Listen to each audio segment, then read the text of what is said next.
Hello, everybody, and welcome to Cinema Savvy. It is myself, George, joined once more by Phil for another special review. Yes, we are here talking Star Wars again. You can see the lovely Cinema Savvy Star Wars logo beneath us. And we are here to talk about The Bad Batch Season 2, which is now finished in its entirety. All the episodes are now on Disney Plus. You can watch them all at home. You can watch them wherever you want to be. They're available to watch everywhere, and we're going to give our thoughts on the second season. First of all, Phil, how are you doing tonight? Hype last night, as well as kind of before going there talking about season 2, and I'm really excited to crack into it because I was waiting for you two to catch up, and now you have. Now we can talk about it. Exactly that, and Dave is watching it probably as we speak or tomorrow. He did 12 episodes yesterday, which is incredible. So by the time we get to Celebration, we'll all have seen season 2 of Bad Batch, which is important. We'll talk about it a little bit more at the end. But as I said, we're going to give our thoughts on this, and because we're looking at as the season as a whole, all 16 episodes are out. As we said, I binged them all in the last week. I think I watched the first 15 across like 3-4 days. And then obviously had to wait for the first 14, I guess. Then the 2-part finale was, of course, yesterday. Sorry, it's been a really weird few days. I keep saying today because I'm so used to just being live whenever there's Mandalorian on the same day. I keep forgetting that Bad Batch aired at the same time, even though yesterday there was almost as many Bad Batch posts on my social media as there actually was Mandalorian, which was very interesting.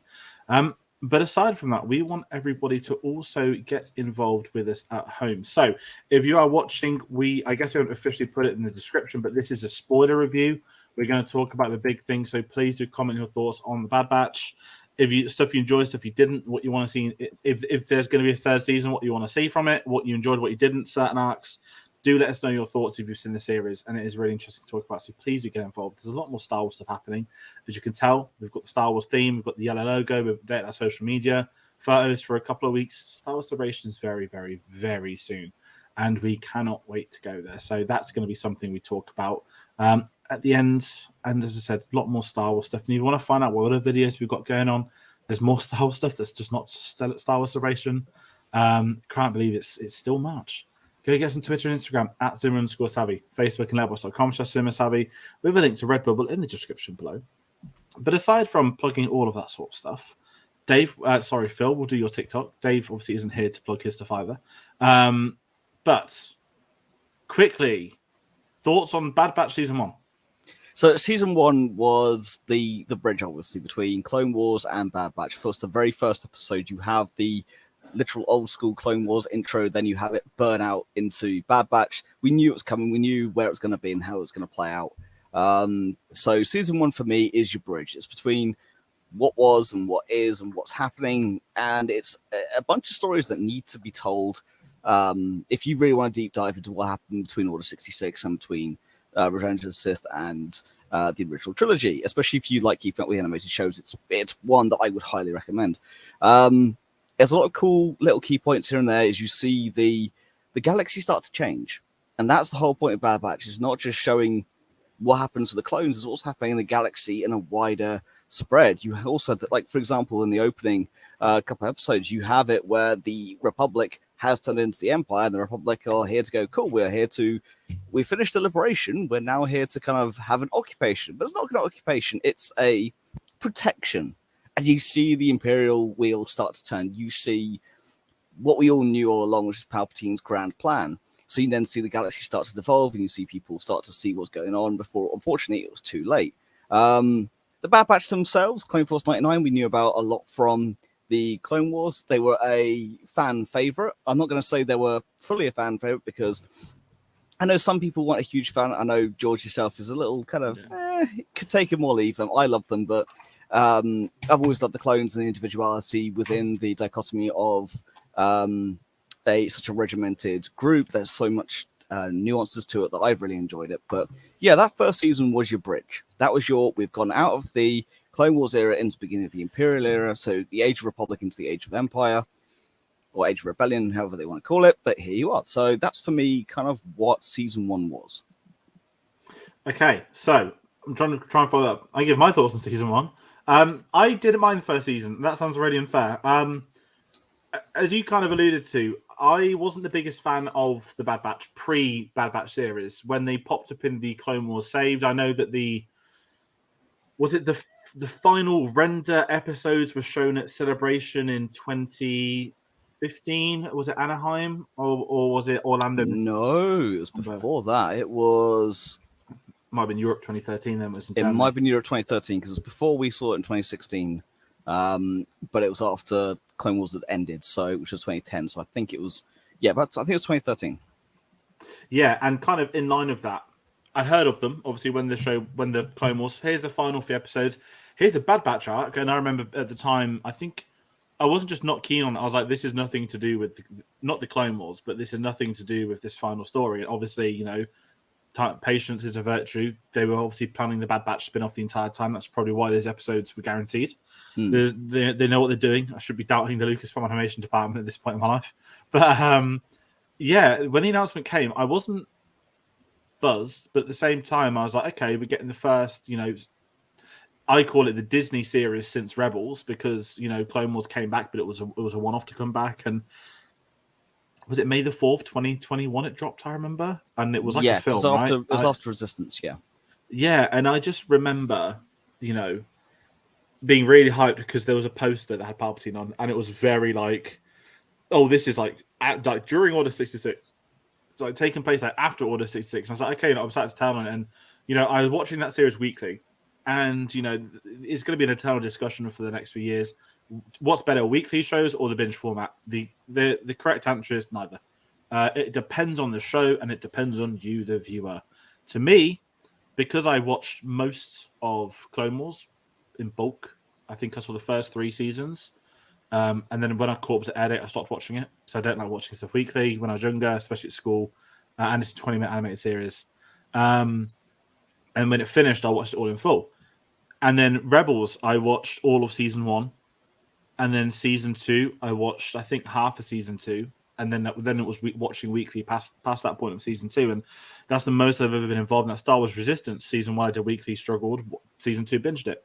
So it's a really interesting stance with the Lucasfilm animation for me. And Bad Batch season 1 was a bit of a struggle, but only because I had to watch it weekly. And my approach, I said I love the Camino episodes. I love the opening. There's probably some great stuff in between I've forgotten about. But heading into season 2, the trailer dropped. I didn't actually watch the trailer, and I've not had like bad thoughts on the show or anything in that respect. I said I don't mind the Bad Batch, but I didn't need to see the trailer because I'm going to watch it. And you can't avoid something like The Mandalorian because even if you don't want to watch the trailer, it's going to turn up. You're going to see it.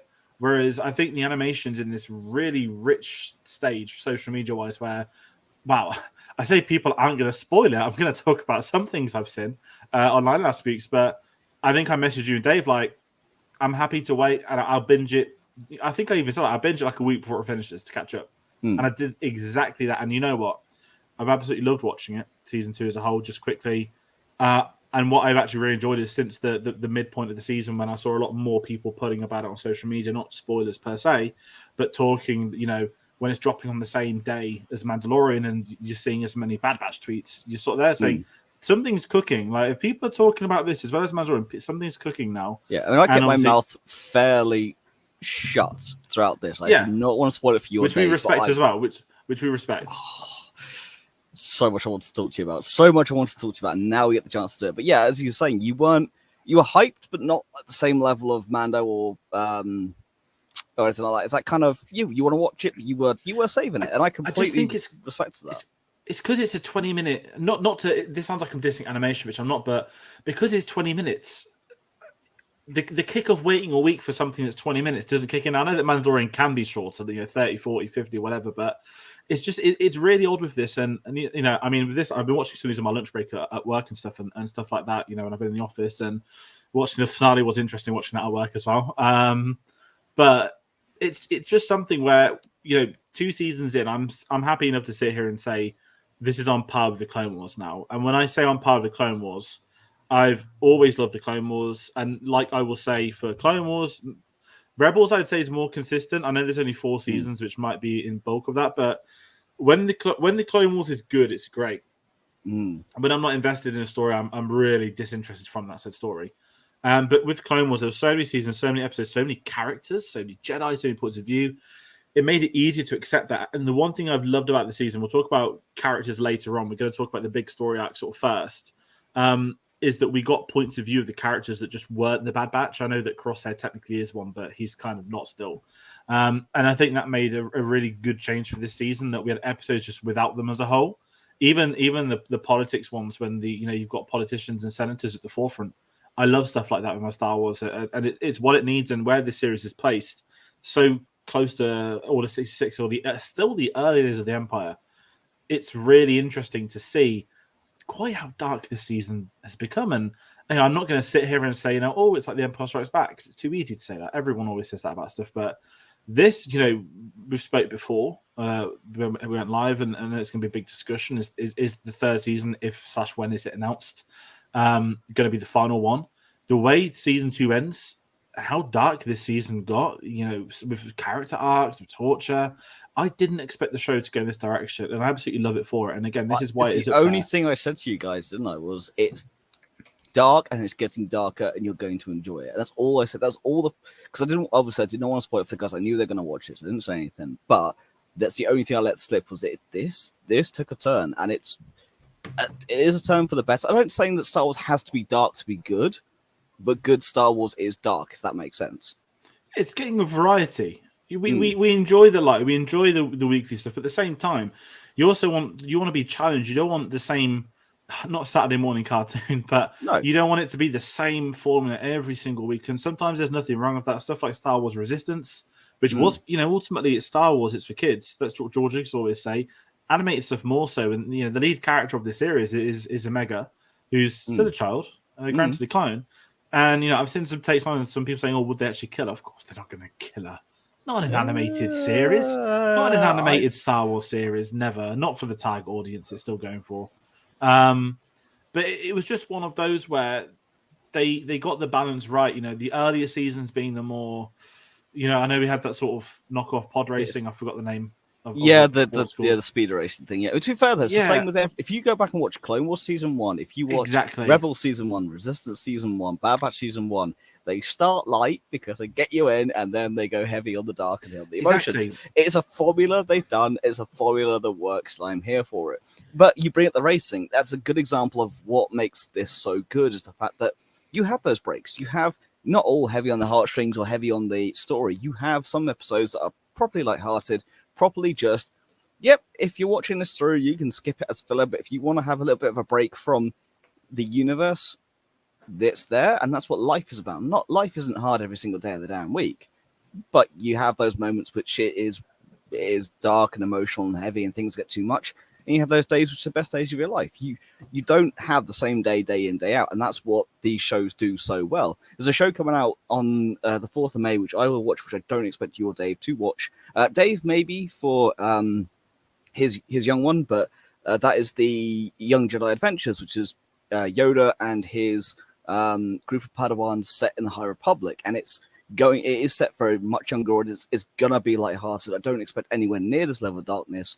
I'm watching it for completionism's sake and the fact that I'm hugely into the High Republic, but that's the one series I don't expect to get dark. Whereas this, which is aimed at a broader audience, has the high points, the low points, has the mids. It hits it well. It hits its stride. And actually, funny enough, comparing season 1 and season 2, I think the pacing for season 2 is much better than season 1. Yeah, season 1 was not paced. It has some really good points, but it felt clunky. Whereas this feels so much smoother. Yeah, I'm going to bring up a word when you talk about the comparison season 1 and 2, the dreaded F word, filler. I'm not saying there's filler in this, so don't get angry, but I see the basic episode is 100% filler. Yeah, but it's developing tech. Yeah, and this is kind of where I'm sort of segueing that now. We're doing this as an overall for the season. A lot of those episodes where it isn't on the core story, that's developing these characters still, and they're the ones that certainly with tech gets a lot of this throughout the season. Which when I was watching episode 15, when you got the awkward romance stuff, I was like, yeah, he's not coming back. This is also why I wanted to bring up the crossing arc, because it's really developing tech, and it's something that's important when we get to the end. So that's why when we're talking about it just before it came out, I wanted to put that arc in, but we'll get to that when we get to it.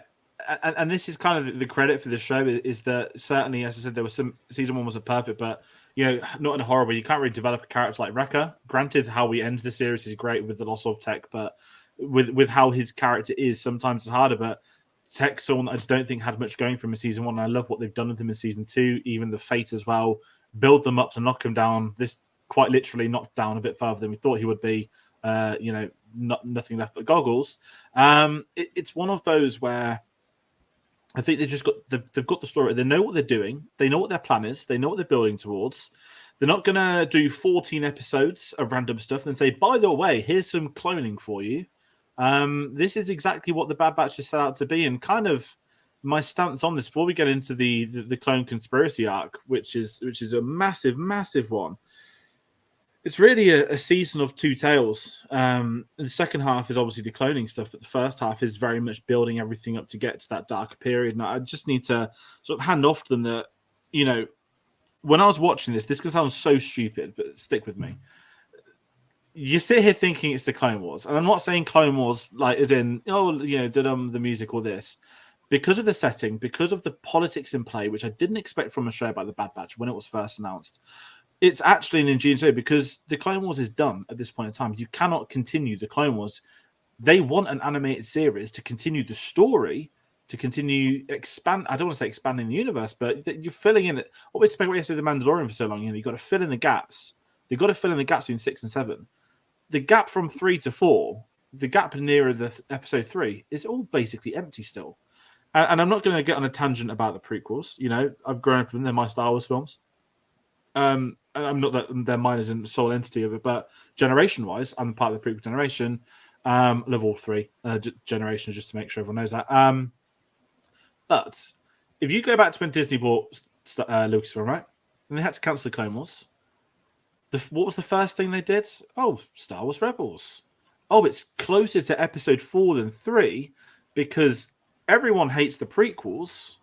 So we're going to get as close as we can to that original trilogy as we kickstart our foundations, now working on Lucasfilm. And I think me and you, David, said this a lot at the time of the years, but I mean, I know that Andor's just adding to the wealth of this, but that gap from, the last 5-6 years before episode 4 is packed. There's so much there now, whether it's books, comics, which you'll know, whether it's TV shows, animated series, which you know, even games is getting it, of course, with Fallen Order and the sequel coming out, which is, I think, the midway point, same time as Kenobi this time.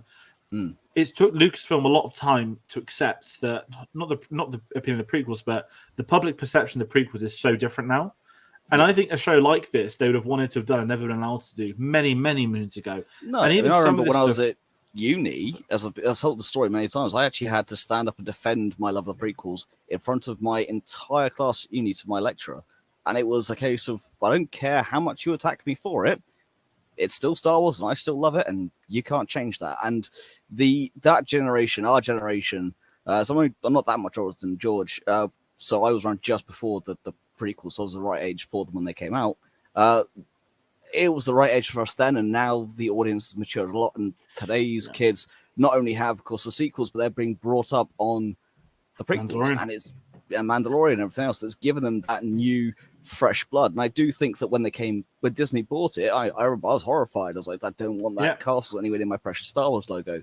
And I ate humble pie. We've spoken about this a few times, but the key point is, as you were saying, when they came back, they had to cancel Clone Wars because of the whole contractual issue with Fox and everything else at the time. It's fine, we get it. But they wanted to do something animation style. They played it safe, but also they needed to bring the audience in at all ages gently. And they did a good job with Rebels. I mean, I'm currently building my Kanan cosplay, for example. It hits with a lot of people. But the going back to it with Bad Batch and Clone Wars saved, now the timing has been right for it, and I think they've done it so well. Yeah, and kind of in line of that, and this is where they stand with it now, that we are 10 plus years now of Disney Star Wars. 2012 they were purchased the October time, and it is really interesting that we're still. I mean, Kenobi's a year old. I know obviously COVID delayed it a little bit longer though, of course, but it's still one of those foundations where you'd have thought they'd never have done this 5-6 years ago.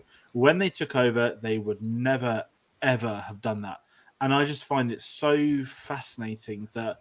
How much has changed. I don't want to sit here and talk about the sequels, what could have, should have, would have been, none of that stuff, because everything is contextual to when they were purchased in 2012.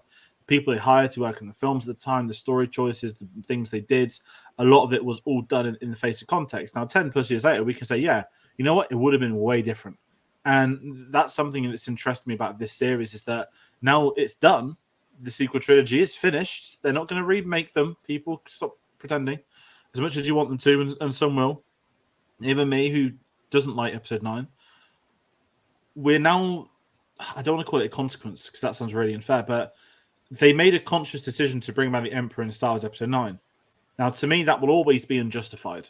However, I am loving what is happening with the concept of cloning in this series, in The Mandalorian. I'm not going to do Mandalorian spoilers in case people obviously aren't up to date, but it is something that I found fascinating that, you know, they're not pretending their films haven't existed. This is part of the Emperor's plan. I think we spoke yesterday with Operation Cinder from going back to Battlefront 2 in 2017 that there was plans in place. It's really interesting to see what they're building towards, how they're building to it. And listen, even though I don't enjoy that final film, and there are a lot of people that do enjoy it, and fair play to them, it's interesting to see what they're doing at the moment. And I quite, you know, you think about the Emperor and how he's always 3 steps in. We're going to talk about an arc involving the Emperor in a minute. And it just fascinates me that a show like this is able to again, you know, how many years after this is episode like 9, 30? Oh God, this is about 50, 55 years before episode 9. It's a big gap. You know, they're playing the long game. But it is one of them, and even, you know, where I think Mandalorian's going to go with Snoke, or Thrawn, whatnot, but it's something that I think that they're building to this, and you know, whether Snoke is well, we know Snoke was a failed Emperor clone or whatnot, you know, off the test tube stuff at the start. It's interesting them plugging these gaps, and it's something I want to see because what I enjoy with Star Wars is the world. It's what the stories, it's what's going on, it's how things are happening, and you know, heading into this series, I didn't expect, if we get into one of the big story arcs, I didn't expect to get the decommission of the clones in this season, which was one of the best story arcs that's been done in Star Wars animated series. Full stop.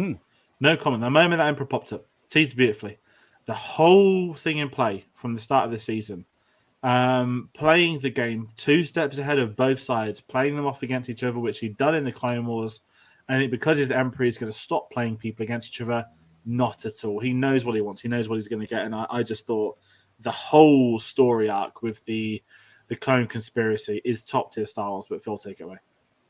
Yeah, I mean, so season 2 as a whole, it starts to bridge that gap in a really nice way, because the thing with the Clone Wars, what I love most of all, the Clone Wars was one throwaway line in episode 4, and my God, it spanned so much from it.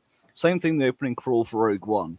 And we'll get onto that a little bit later, funny enough, with a certain watch that was happening in our Andor series that finally got revealed here. But, you know, we'll come to that. But no, there's not very much I can add to the beginning of season 2 in terms of what we've talked about already, where we're going forward.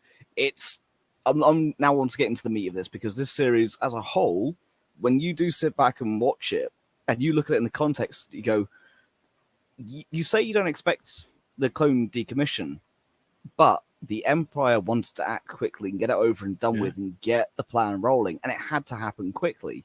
If you leave things hanging around, you leave too much for rebellion, which ironically is what happens anyway. But they had to get rid of the discontent. They had to get rid of the malcontents and the Senate, especially. You have people like Senator Organa, who, of course, wanted their clone bill to go through. Senator Tucci is a wonderful character I wasn't expecting to see come back from the Clone Wars era, but one who had a very close tie with the clones in the Clone Wars.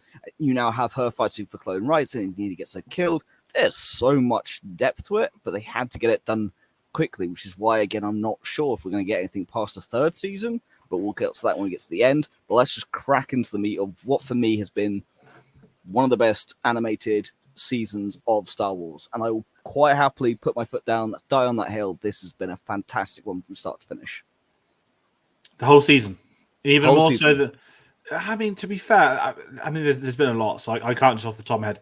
I think for me, my favorite season of animated Star Wars is the whole season 3 of Rebels. I think that's probably that is my peak. But this is up there. This is one of my favorites. Yeah, and this is it's hard with Clone Wars because Clone Wars sort of just blends into one as a whole, the whole thing.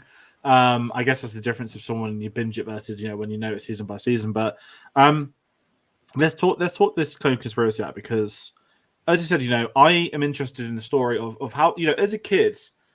You kind of know, but you don't know. Is you watch episode 2. I was 5 years old when that came out in the UK, 2002. I turned 6 in that July.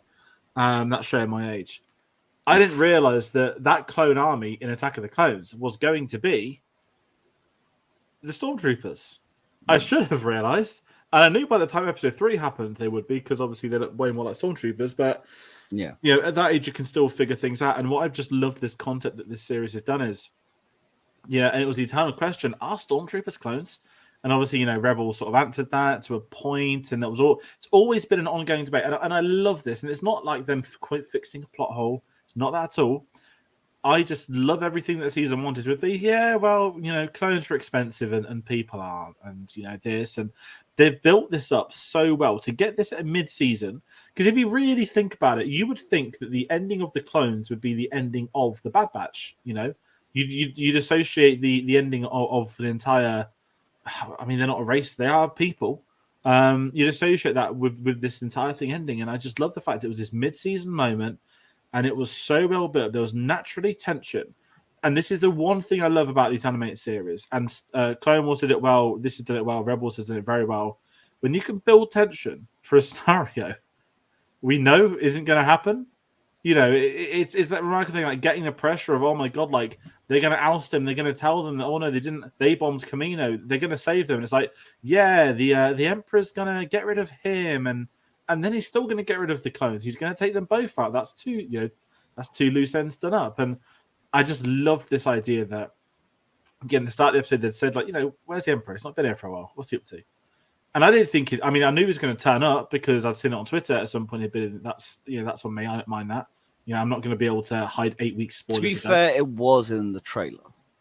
Was it? Well, I didn't watch the trailer, which once again says to me that's fine. I'll take that. But it's just something that when you can get goosebumps watching an animated show about a character we know is an emperor in this period of time at his most dominant in his earliest days, it's great. And I just love how it all played out, and it felt like Star Wars. And what I loved is even the Bail Organa moment when you can just tell that Bail Organa's got the evidence. Emperor's marked him. One day he knows he's going to get what's coming to him. And I love the fact that there's almost this, I forgot the name of the character from Rogue One who was in the same story arc as well. I forgot her name. She was in Dune as well. It's going to really frustrate me now.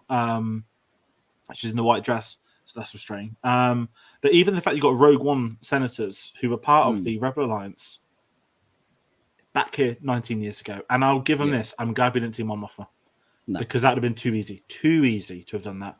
And I think they absolutely nailed it again. It's just a lovely surprise getting it, but it's hard to talk about the story arc just as a whole because we know the outcome of it, but I just think it's some of the best we've seen from Star Wars.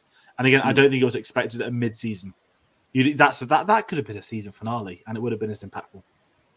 Yeah, 100% it could have been, which is why the end of the season has that bit more impactfulness. But no, the Emperor coming back, it needed to, because as you said, this is the first time he's appeared. This is the first time he's come back. This is the first appearance since the end of the Clone Wars. People going, so we now have an Emperor, but where is he and what's he doing? Kind of what's going on? Because the last people heard of him was his speech. The last one was, the attempt of my life left me scarred, but my resolve has never been stronger. And he forms the Galactic Empire. So it's kind of, that's the last people have heard. And now it's going to be like, oh, okay, so now we have an empire. Cool. And then the galaxy starts to change. Then the Emperor's influence comes into it. Then the imperialness comes into it. And you get the influence, you get the feeling of... Because what really jars, when you watch episode 3 for the very, very first time, if you've not seen the Clone Wars or anything like that, this is what, when I was 14, when I was watching it in 2005, what jarred me is the fact that you go from the new era, as well, the prequels, and then immediately sharp cuts to, on the Tantive 4, it cuts to the Rebel Alliance era, and you kind of, it's very much, it takes you out of it if you haven't seen it before. And then, of course, going back watching Clone Wars, you see it all come in, so you see what's coming.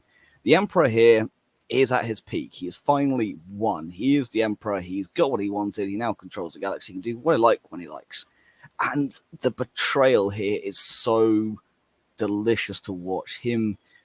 His cogs turning, and again, it's the fact that when he turns up, it's all very much a, hey, calm down, calm down. You're right. The clones did do this. But, yeah, they were told to do it. And they were told. And I'm not going to hide behind the fact they were told. However, we're going to deal with that. This person's going to pay for it. But also, the clones did do it, which is proof, again, why they need to go. They are far too expensive. They're far too unreliable. They follow us blindly to a point that's detrimental to you. So for your safety, we're going to end the clones and we're going to replace it with our new Stormtrooper initiative. And the reaction from the Bad Batch is just oh my God, we have given him exactly what he wanted. And of course, Hunter turns around and goes, well, one step ahead of us in the Clone Wars is one step ahead of us now. Or was it Echo? But either way, you know what I mean? It's that line of they've just clocked. Oh my God, he's outsmarted us again, and we've just given him the ammunition to do so, and it is beautifully done. Yeah, and I think, I mean, you mentioned Hunter. We haven't actually spoke about Hunter at all, by the way, which I want to talk about. What I know we're not doing characters yet, but what are your thoughts on Hunter? Because I'm going to be really blunt. I think he's the most boring of the entirety of Bad Batch. Yeah, but I understand it because he's the leader. Yeah, he's the most standard of the clones. His skills are tracking. I mean, Wrecker is hilarious, but Wrecker's designed to be hilarious. He's your tank. If you ever play D&D, you kind of have that. You have that madman who just loves blowing things up. You have the leader who loves to track things, who likes to be in control. Tech is name on a tin. Name on a tin. Echo, we all know from Clone Wars. We all know his complicated arc, his complicated relationship.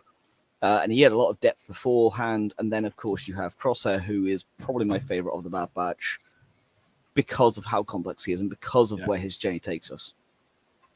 Yeah, no, I'm with you on that. And we're going to get to talk about Crosshair properly shortly. But before we get into that, though, the other thing I want to talk about in the Clone Conspiracy is Cody. Because we kind of skipped to the end of the Clone Conspiracy without talking about Commander Cody, which when he shows up in his grey outfit with good soldiers follow orders, it is, I wasn't expecting Cody to show up. Not yet. And obviously, what's one of the big talking points from episode 3 onwards was, what happened to Cody? Of course, he blasted Obi-Wan. Well, what happened next? Now we know. And I like it. I like that it wasn't, because obviously, the way with Star Wars Rebels, we know there were certain clones that, made it to the outpost with them. Obviously, Rex. I forgot the other there was 3 of them, wasn't there? Or 4 of them. But Cody, as you said, is the question mark. No one ever knew what happened. He was involved with Obi-Wan. What happened after he died? Did he get killed? I love that he got a bit of his own proper identity. I know that we couldn't really use him much in the final season of Clone Wars, but even this, where we get these moments of him where even he's going to stop following orders and is what the Empire is building up so well, although they're going with that scenario of, look, they're too loyal. They're just saying yes to what we command them to do.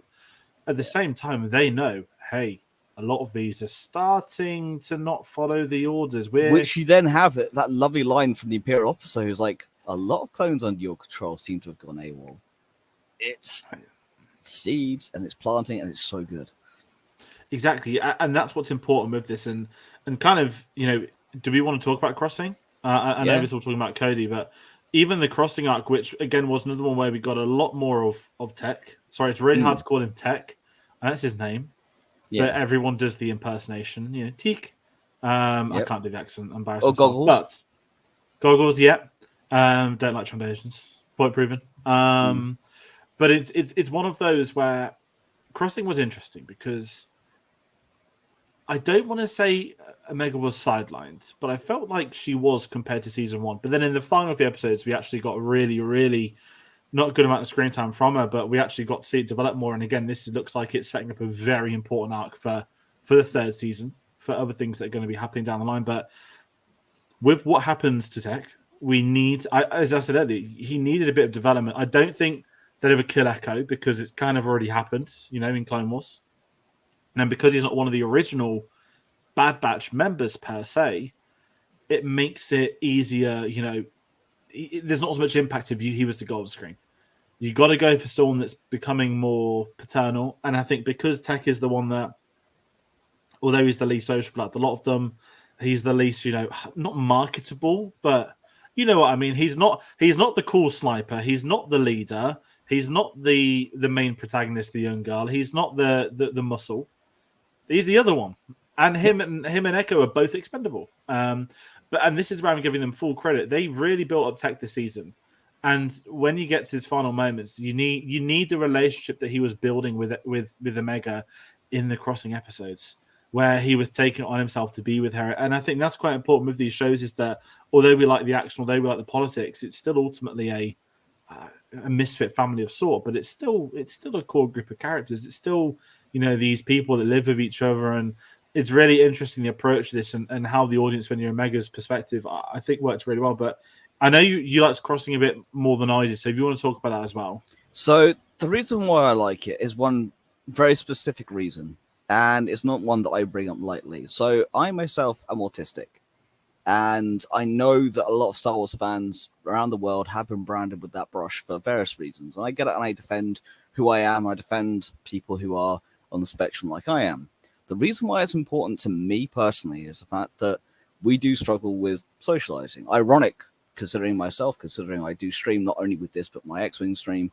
I do my TikToks. I do all sorts of creative things. I'm very comfortable in front of the microphone, in front of the camera, as well as behind it. It's part of my life and growing up. But I forced myself to become more sociable. I learned the skills. And I have very supportive parents who helped me kind of grow the skills I needed to.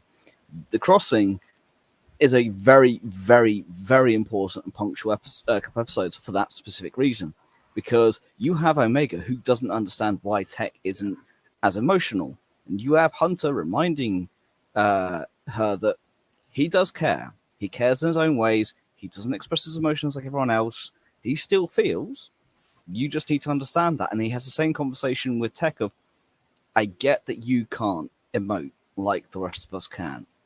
But she is feeling, and you two need to connect because she thinks you don't care, when we both know that's not the truth. And he then puts the effort in. And I relate to that on a level that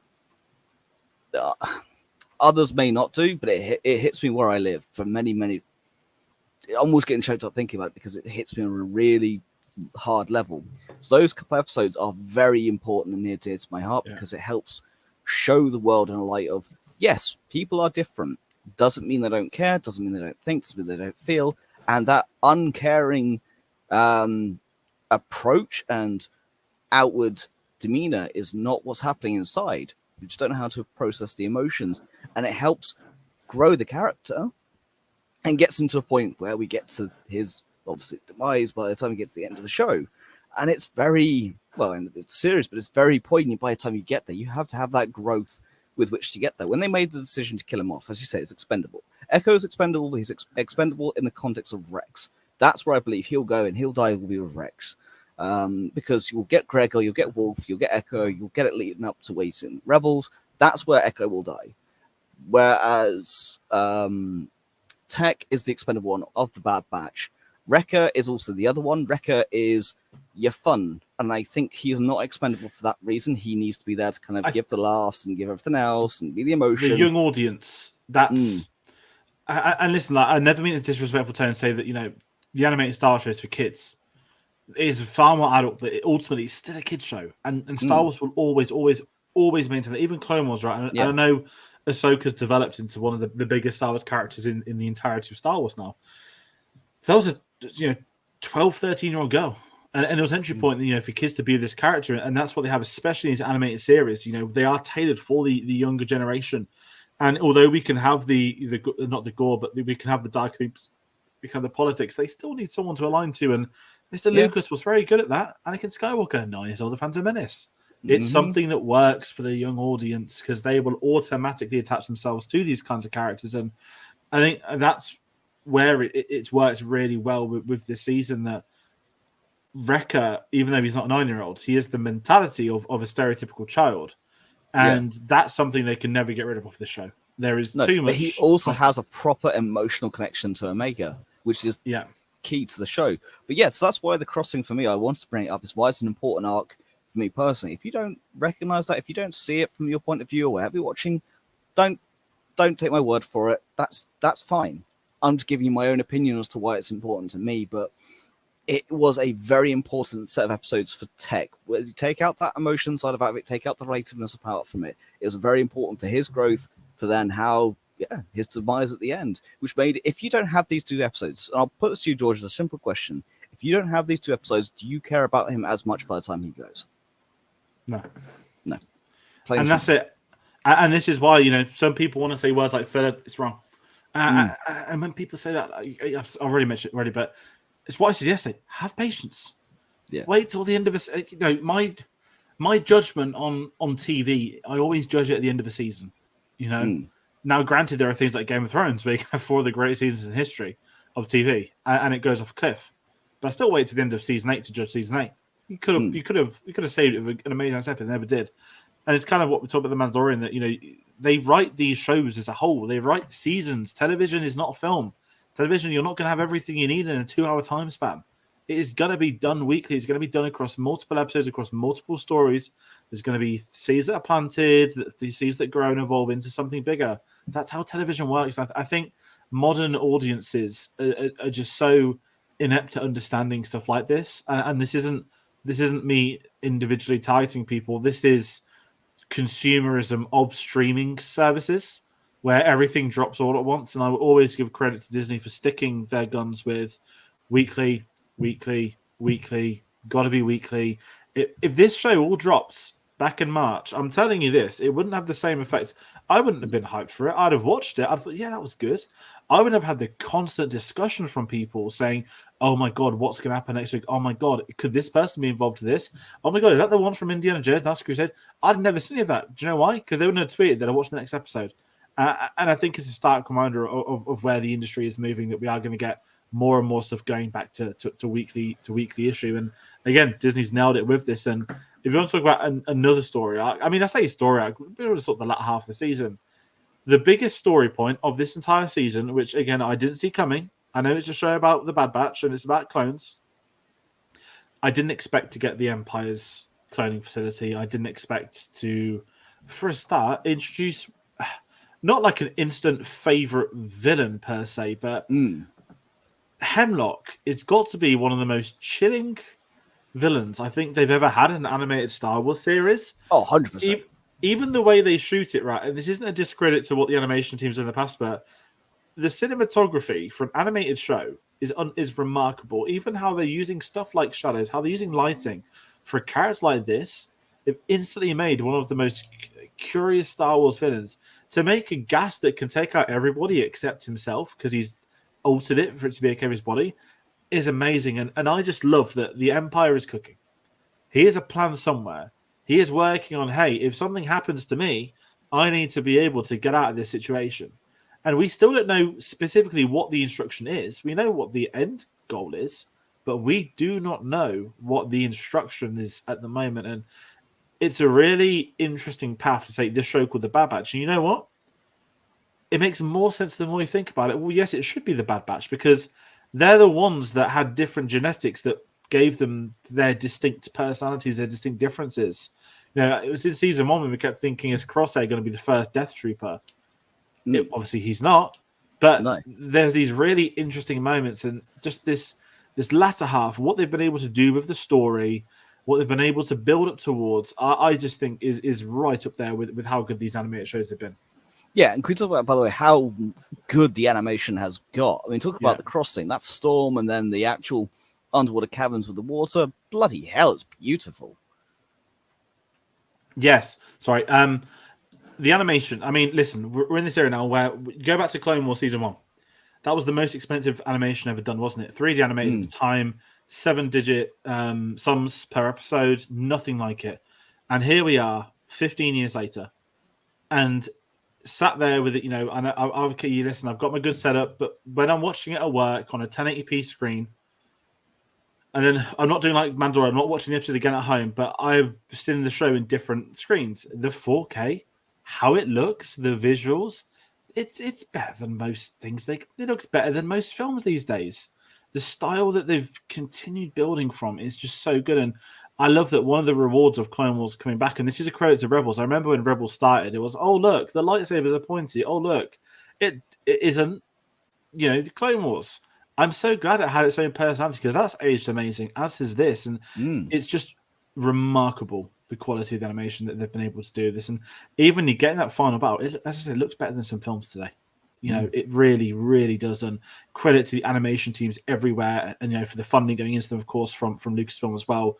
I love that they have never given up on the roots. Even people like Filoni, yes, he's not the president of Lucasfilm, but even the fact that he's still involved, he could easily leave the animation department. He could in a heartbeat if he needed to now, but he's still involved. And it's the roots of George Lucas, who he learnt from. And it'll be interesting to see who continues to come through the animation ranks as time goes by, because, Filoni came for the animation, and look at him now. And even Mandalorian yesterday, Peter Ramsey, who's got a background in animation, directing live action Star Wars. It's a really, really interesting thing they've done. But yes, I'm with you on that. The animation is just outstanding. Some of the best there is on TV. Yeah. So go back to the Hemlock is a fantastic villain the way it's done, but also bringing back Tarkin. Tarkin's a very important villain, very important character. We met him for the first time in Clone Wars in terms of his actual timeline appearance. Of course, we know him from Peter Cushing's iconic appearance in Episode 4. To bring the character back, then of course you had names escape me, but Guy Henry, who played, of course, in Rogue One. You then have had him appear in Rebels. You then had him in Clone Wars, and then Bad Batch. It's giving Tarkin an arc. So by the time you get to Episode 4, you know how ruthless he is, and yet that needs to happen. And Hemlock is just the same. And Hemlock obviously is poison. Hemlock is a poisonous plant that can kill you. Hemlock is very deadly.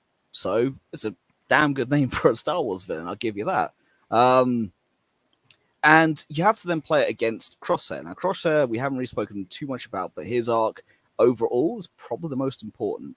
Because by the time you get from the opening of Bad Batch Season 1, he's very much a good soldier's follow orders. He's very much, no, the Empire is correct. Yes, you may not like it, but that's just how it's supposed to be.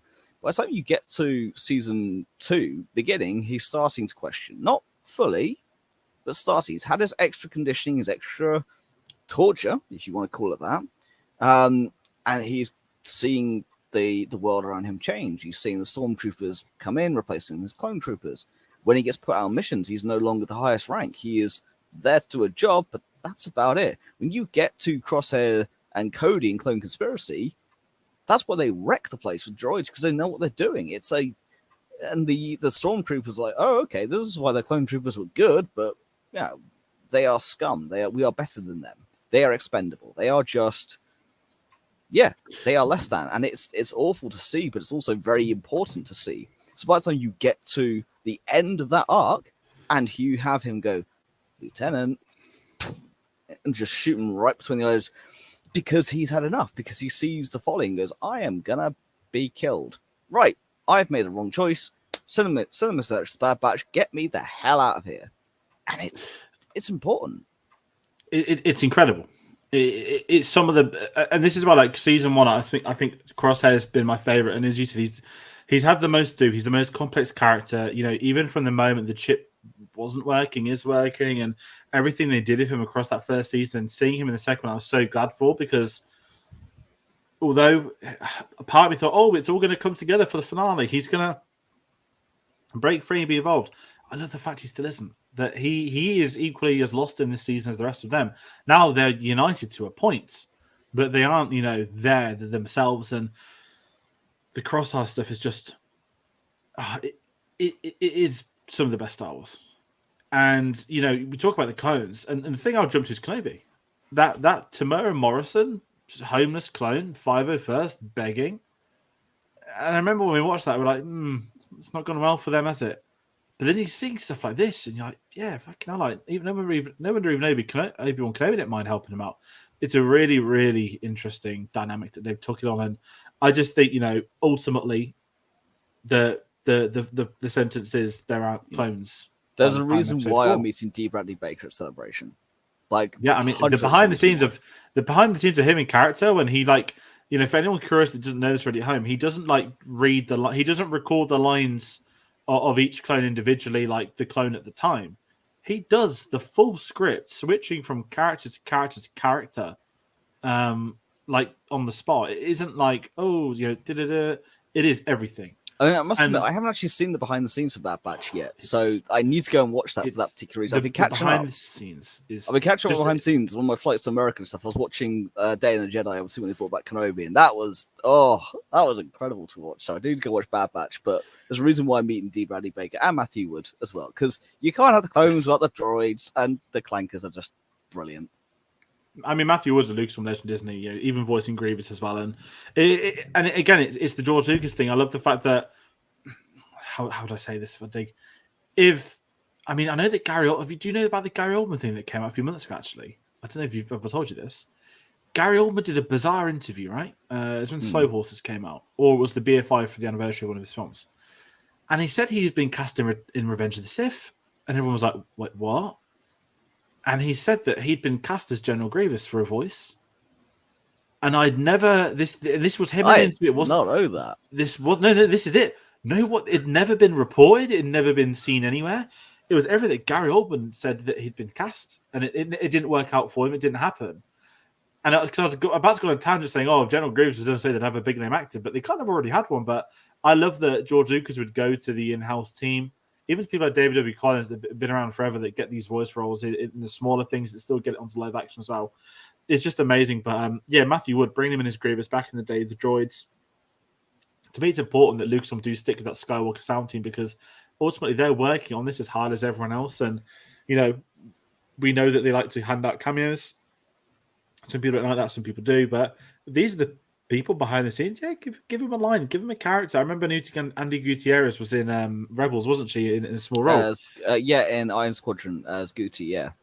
Yeah, and it's things like that it just makes that connection more to not just fans. Like the fans will know who that person is, but that the person that's had a profound impact on the series, the production, the behind the scenes of it. It's a way to really give them a chance and give them a go. And I'm all for stuff like that. So I'm glad you brought Matthew Woods. I absolutely love him and what he's done of this, and even the droids as well. I know it's more of a Clone Wars thing, but Roger. I watched Phantom Menace the other day. Still love that. Some people really don't like the comedy stuff in Episode 3. I understand it because of Clone Wars now. I'm far better with it than I was before. Oh yeah, my favorite little Easter egg from that is the B1 that nudges the other one when Grievous gets his lightsabers out. It's just like, it's cool. It's funny. If you know it's there, you know it's there. If you don't, you don't. And this is what it should be. And that's the stuff that George Lucas used to enjoy. Whether he noticed it, I don't know. But it is one of those kinds of things. But sort of heading back into the story out there, just the whole cloning system, the whole cloning stuff in place, it sets up a potential third season very well. To the point of I don't see anything but season 3 being a finale, just because of how well they've been, of how they've, not that I'm obviously writing these, but a bog standard season would probably end with that Emperor. The clones are gone. Bring in the stormtroopers. Play the Imperial theme. Show some costumes or clothes. Even Crosshair discovering the new armor, I loved as well.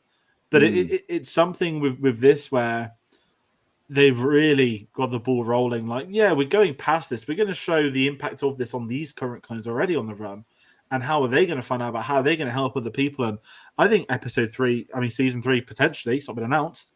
It's going to be all or nothing, right? It's going to be they've got to get out of this or they're never getting out of it. It's now or never. And I can only sit down, and that's because of how well they've handled this cloning arc. Normally, that would be something you could imagine taking 2-3 seasons to do, but they've done it in like 4 or 5 episodes. They have, and the way I say it, and I mean this with all due respect, don't at me, but they're running out of meaningful characters to kill, and you've only got one. I think you've got one season to do it in because the risk Clone Wars was ended abruptly, and you can tell even when you watch Series 7, you could tell there's a bit that could have been there, but they still wrapped it up nicely.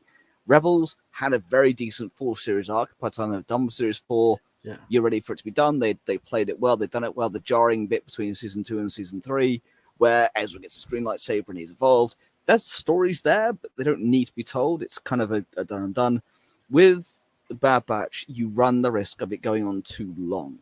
And I think Filoni has been very good at going, I would rather end something too soon than too late. And that's the thing with British TV especially has that kind of, if you look at American TV versus British TV, just as an example, Over here in the UK, we are very much used to 8 to 12 episodes for a series, and between 3 and 4 on average, depending on the show. In America, in the global audience, you're more used to a 22 episode season between 20 minutes and 45 minutes. That's kind of your standard, and they'll go on for a decade plus. And with some shows, for example, Supernatural, to bring it up, I do enjoy it and have enjoyed it, but I kind of gave up on it after about series 4 because it starts to become repetitive. And I know, speaking to a lot of my friends, by the time you get to series 8, well, the rest of it, they just literally basically restart and go again. And you can recycle stories too much. Star Wars runs the risk of that, but with people like Filoni in charge, they won't allow that to happen. And so that's why I think season 3 will happen. We'll get it announced. We'll either get it announced at the end of season 3 or season 4. I think that'll be your lot. Yeah, I think it'll be a 3. In maximum 4. Maximum 4, 100%. Maximum 4, 100%, yeah. It does make me curious to think what else could they be working on. Because there's all, the way the animation is, they're almost 2-3 years advanced. I reckon with the Acolyte coming out, with the High Republic series of the Young Jedi Adventures, I reckon there's going to be a High Republic series coming. That's my thoughts. Makes and sense. my hope, obviously, because I'm big on it, but that's kind of my thoughts, as it were. No. It's absolutely well in state, and kind of in line with that. I mean, what I can tell you, at least some of the music side. So when I got to interview Kevin Kline last year, that was July, right? And he told me he was recording episode 15, like at that point. So you think that's 8-9 months ago now? Mm. And we know that the animation is done years in advance. We know the voices are done even further away. And it is quite amazing for people that aren't familiar with how these animated stuff have worked over the years that, when Filoni announced season 4 of Rebels was going to be the last one at Star Wars Celebration Orlando, I bet they already knew that back at Celebration the year before when they were in London, because they'd have probably already written season 4 at that point. And it is really interesting to see how they do function with it, and kind of with this storyline as well. I'm the same as you. The episode, the series structure, 16 was right. As I said, I can't remember which. Did one of the Rebel seasons go for like 22 episodes and it struggled? I can't remember. I feel like it might have. There was maybe one. So. Season 4 was the shortest, I think. Season 4 was shortest at 12, I think. But and again, that's when they start to know that less is more. You can wrap it up when you need to wrap it up. Don't keep telling story for the sake of telling story to get that screen time. And so, the way the modern industry is moving, you don't need it, especially with some Disney Plus. You do whatever you want. What's the Mandalorian shown us? You can have a 25-minute episode. You can have a 55-minute episode. As long as it's what is detrimental to that episode, that's the most important thing. And as a Bad Batch is kind of stuck with that. And we've spoken about character arcs, story arcs. We've really got to talk about characters. We spoke a bit about Crosshair already.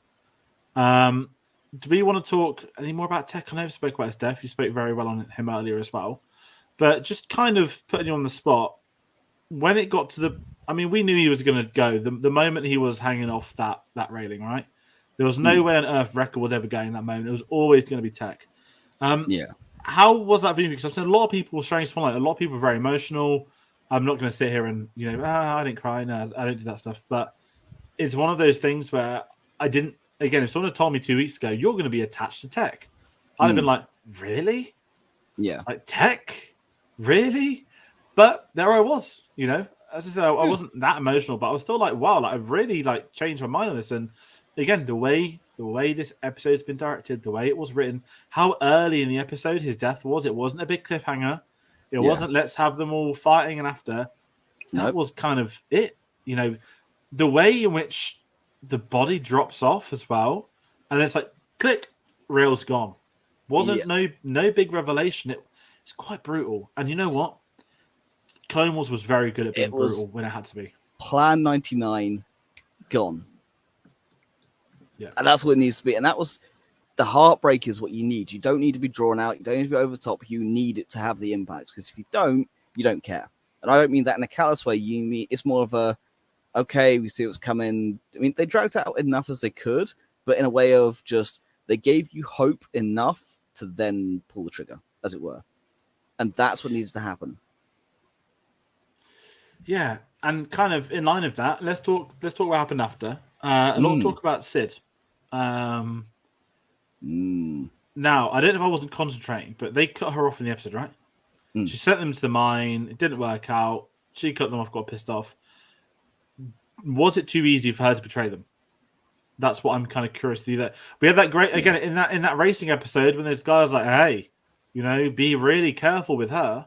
Now again, because I binged it, that was in my mindset that something wasn't right when she was in that bar. Something wasn't right, and I'll be honest, as a character I never cared for. I didn't have the attachment to it, but what I love is the fact that she did show that genuine sincerity about the death of Tech. To then actually realize, she still sorted you all out, though. She doesn't really care that. Oh, yeah. She showed a little bit of remorse. Enough to make you go, she cares. But it's also, always from the beginning, she was got her best interest at heart. And it was just one of her warnings. If you better be dead. If not, remember, I know too much about you. It's why Sid was the only one who could betray them in that way. And it's also the obvious one. But also, it being obvious doesn't mean it's wrong. I still think it's the right character to do it. I think it's the right place and time. I think it's the right...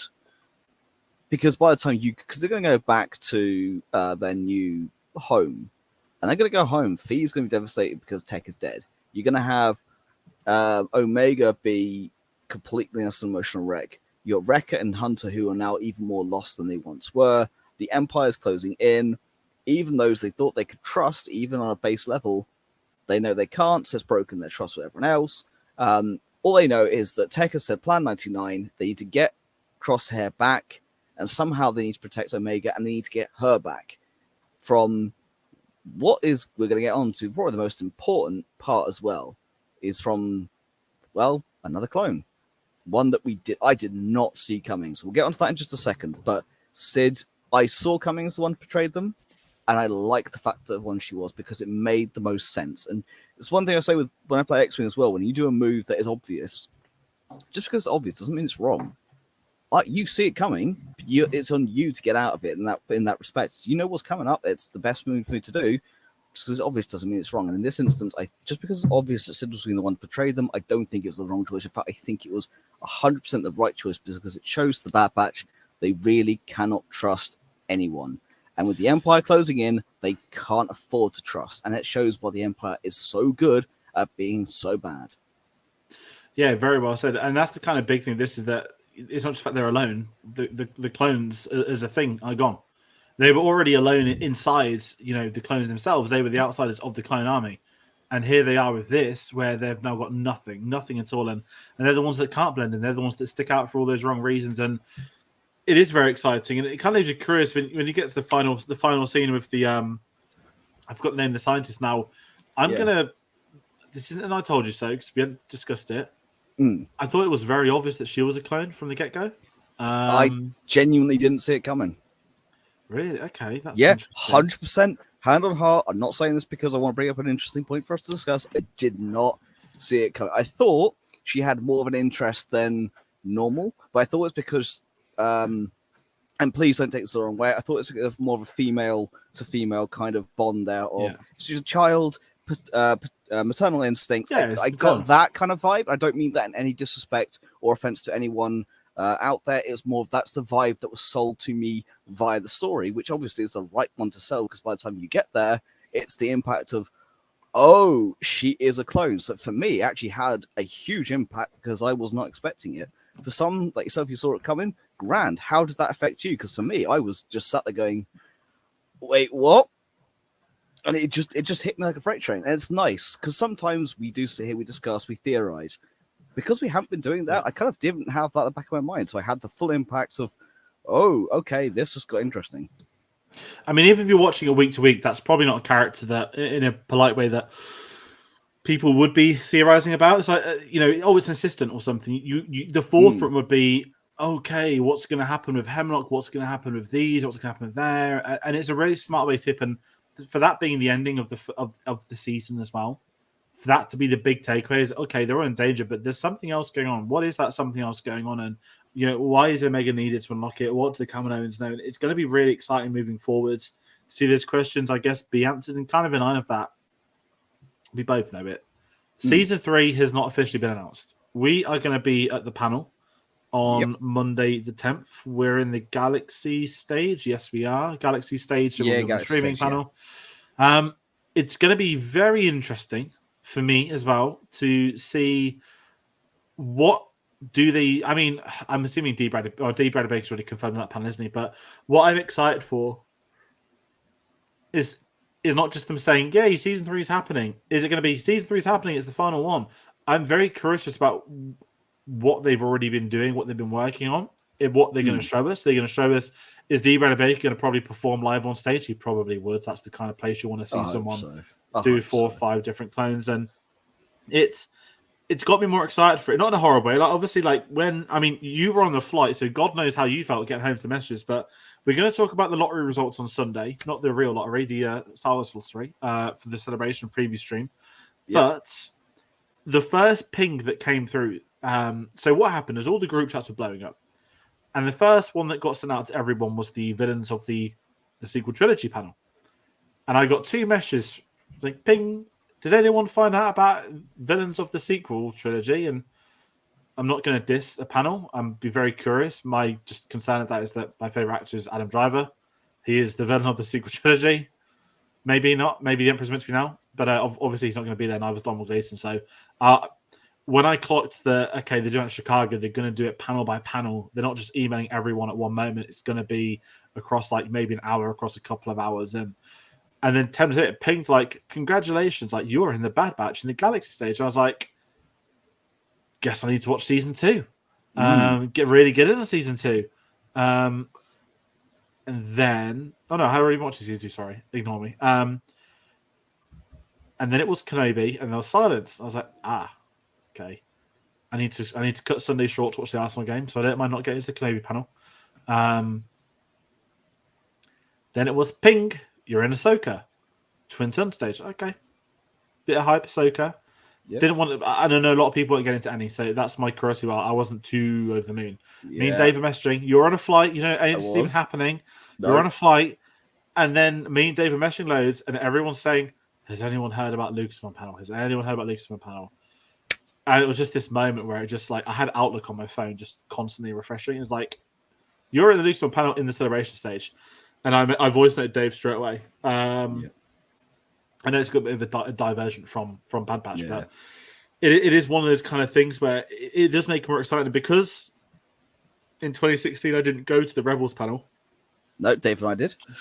I'm trying to excited. Was that day 2? Yeah. That was when I was meeting Mark Hamill then. Sorry. Because I tried to meet. I got the photo on the Friday, got there early on the Saturday for the wristbands. And I got number 100 in the queue for Mark Hamill, and I was one of the last people of the day to go. And I gave someone else a ticket who is forever indebted to the fact that they got to meet Mark Hamill because of me, which is something interesting. Not just my sister. So I never got to be in that panel, and that was the Thrawn reveal, which is one of the biggest reveals I think the celebration's ever done. Yeah, I was there with Dave, and we lost it. It was incredible to be in that room at that time. And this is it, and it just makes me think, like, what? I don't want to ask you, like, what do you want from the Thursdays from the Bad Batch, but I'm going to bring up a name not brought up today, which I thought might have been in season 2, Mr. Boba Fett. Do you think we'll see him in the third season or not? Because I remember when Omega was spoken about, she doesn't have the enhanced aging, and obviously a lot of people comparing her to Boba Fett to begin with. I don't think we'll see him, but I'm still curious that if they ever wanted to bring him in, it would be the right time to do it.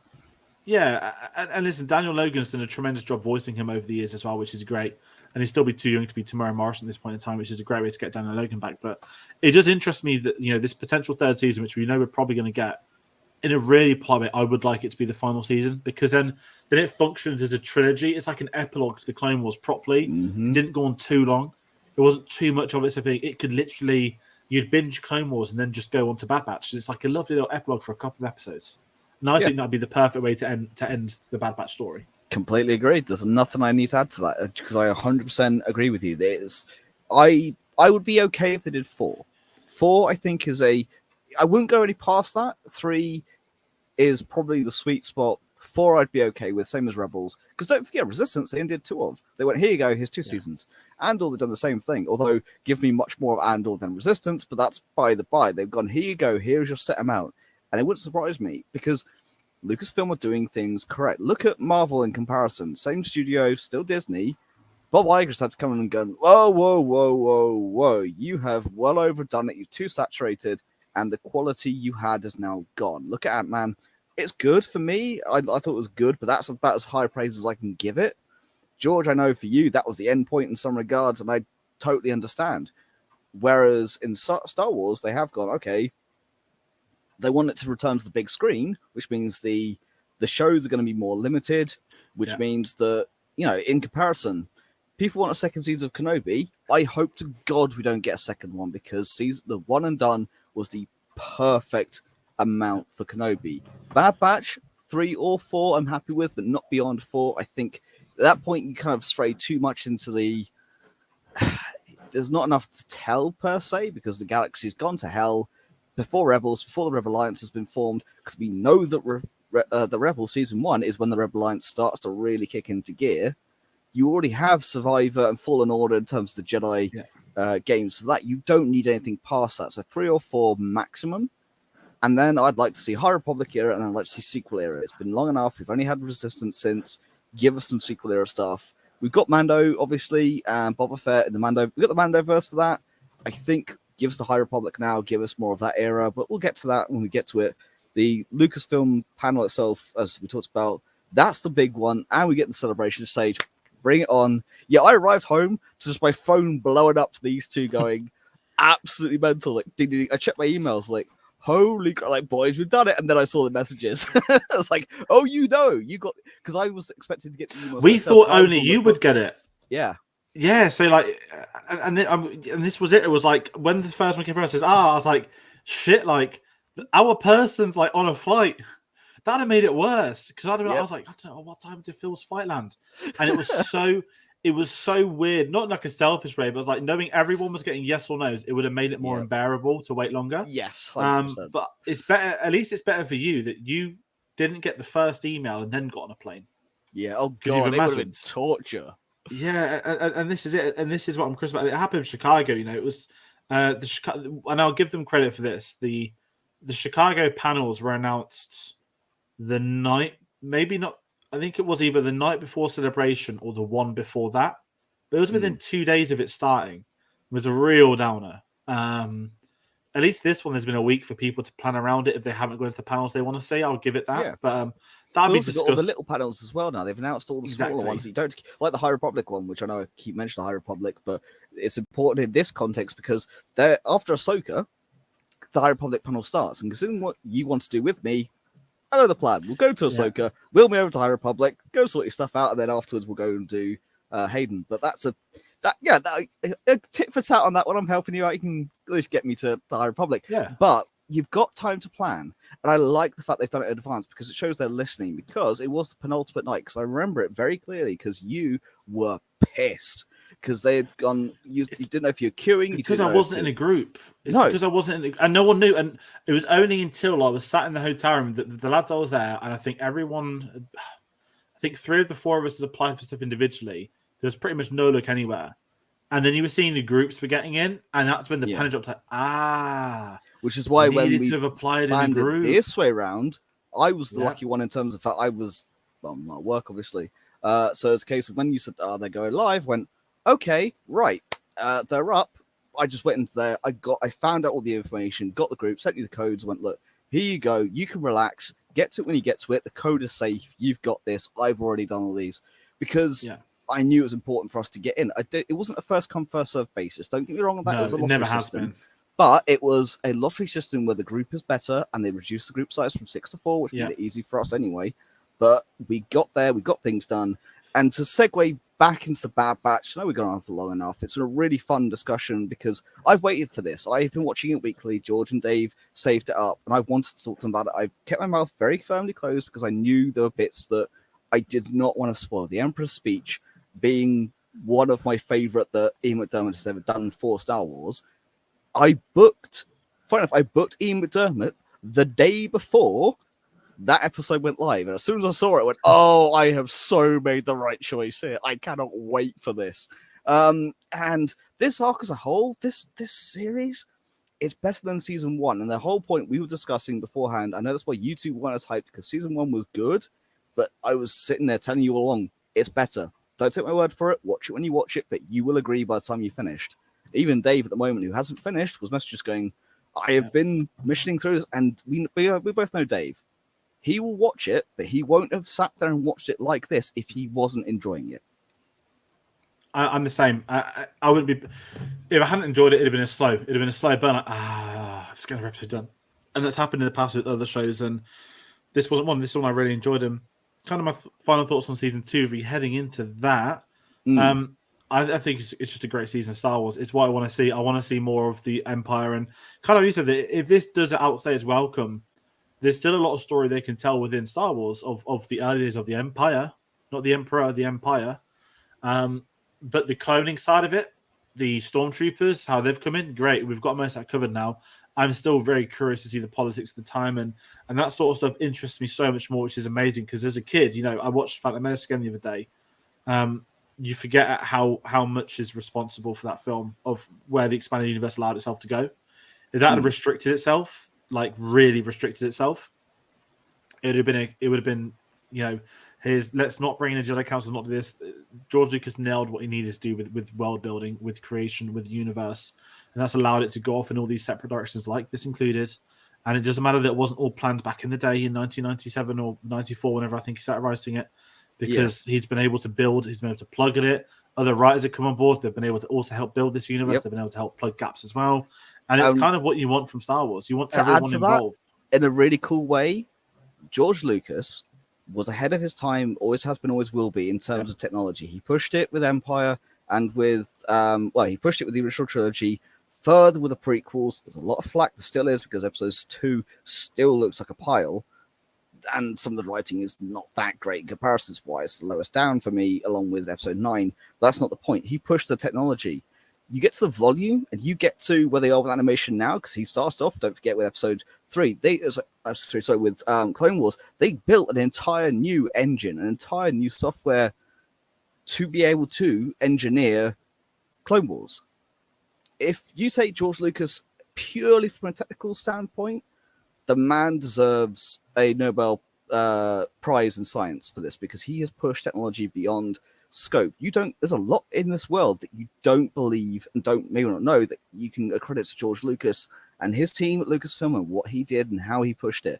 ILM, I've been watching the Industrial Light and Magic show they have got on Disney Plus. If you haven't seen it, if you're at all interested in behind the scenes, if you've watched any of the gallery, go and watch the Industrial Light and Magic ones, because they give you that background and that rich, tangible knowledge of where this has all come from.